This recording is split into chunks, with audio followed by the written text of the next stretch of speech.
Hello! Good afternoon! Ani ana usab ang inyong albularya cordapia nga malipayon nga mohatod kaninyo og balita sa akong herbal tea karong hapuna.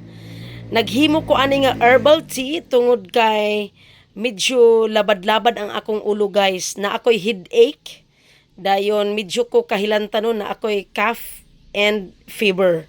Mauni nga naghimo ko ani.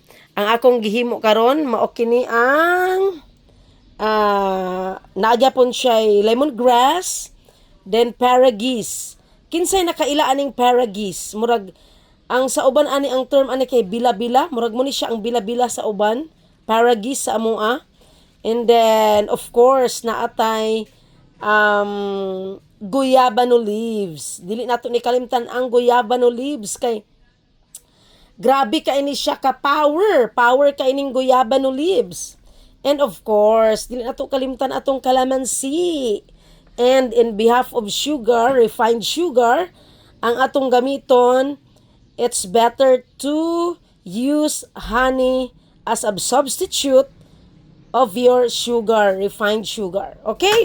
So, unsa may atong mga benepisyo nga makuha aning sama aning guyabano.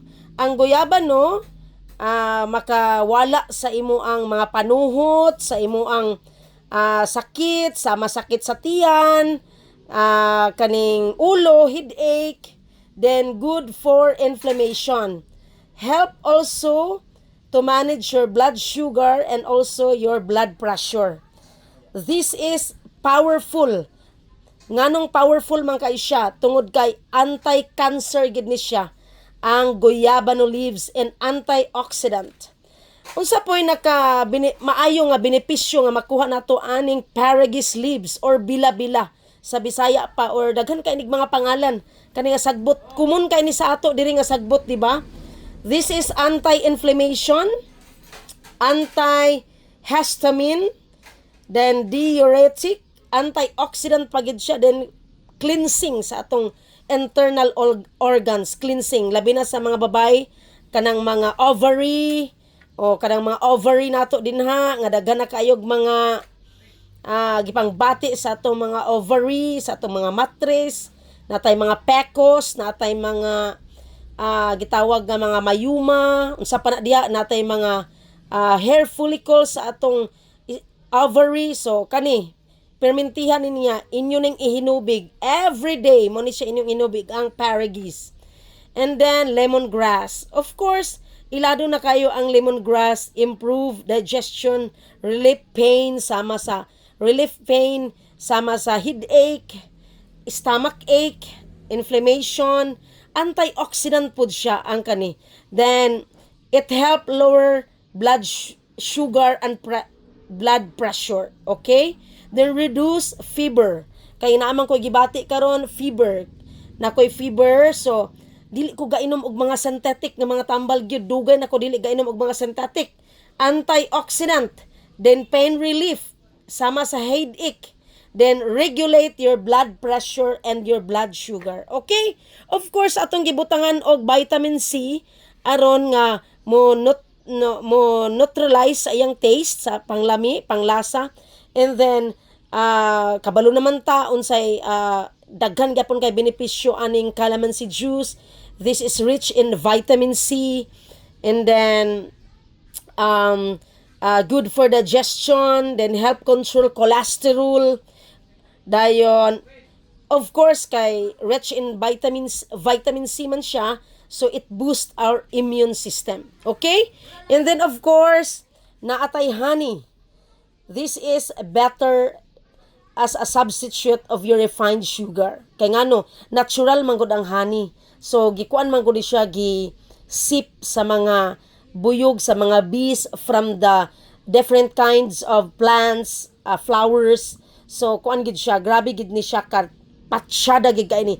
Syada gid kay ni, as in syada. Okay? So muna siya karon. So niara ato nang iyabo ang ato ang products. So kani siya, ako ni siyang gipakita tamo sa iya ang fresh nga face nga itsura tungod kay para dili mo dili mo maglibog unsa na siya kaning paragus daghan kani. This is very common grass in our grounds, in our society, no? So kani nara guys, okay. Kana siya akong gibutangan gyapon og spoon tungod para dili mabuak ang akong baso kay mahal ra ba kani akong baso sa Avon. So butangan na nato akong giduha kay daghan-daghan naman siya. Giduha nako, butangan na nato siya no. Lami kay siya guys kung naa siya lemon gyud, as in akong lolo sa una tawag to siya nga banggiitan nga mananambal diri sa Alai, si Maximo Barbas. Grabe gid to siya ka mananambal og daghan pod siya naulian. Tungod ani ayang gipanggamit is herbal plants and medicinal plants. Kani ra gyud ang mga traditional nga mga herbal plants ra gyud ang gipanggamit. So sa una ubanon mi niya manguha siya, so makita namo. So nagdako gid mi nga nakita mi sa iya ang mga panambal, mga gamot, kanang mga klase-klase nga gamot sa kahoy, sa mga kuan, sa mga klase-klase nga mga sagbot, mga gamot, daghan kaayo siya maulian nga mga sakit. Then ang iya ding gigamit dayon honey gid siya. Kung wala kay honey, tungod kay mahal naman gid kay ang honey karon, imagine kani siya god 600 pesos kuni akong pagpalit ani tungod kay this is original honey, dili man ni siya fake, dili man ni siya imitation, dili man ni siya kanang himo-himo lang. So original man gid siya, 600 pesos ang yang kani nga botilya. So kung wala kay honey, kato na lang kamay. Katong kamay bitaw, so butang nato siya gamay lang no. Di sa ganato tamison kay ana lang kay para lang nga makakuan siya no. So man na siya karon no. Manghinaot ko nga daghan tag makuha sa ako ang gi-share karong hapuna. Gusto na ko i-share sa inyo tungod kay lain akong gibati karon panahona. So kung maglain imong gibati, of course lain akong paminaw sa akong ulo, murag bulog akong ulo. Of course paglain gani imong gibati, of course, basi na infection sa imong lawas or mga toxins sa imong lawas. So that's the time nga it's better you to kanang detoxify your body or cleanse your body. Then much better nga imong gamiton mga herbal plants or medicinal plants or lang yung mga natural lang gid siya, no? Came from natural, okay? So daghan pa kay tag mga benepisyo ani, pero dili naman gid ato manganlan tanan. Ang kana na lang yung mga basic. So mo na siya.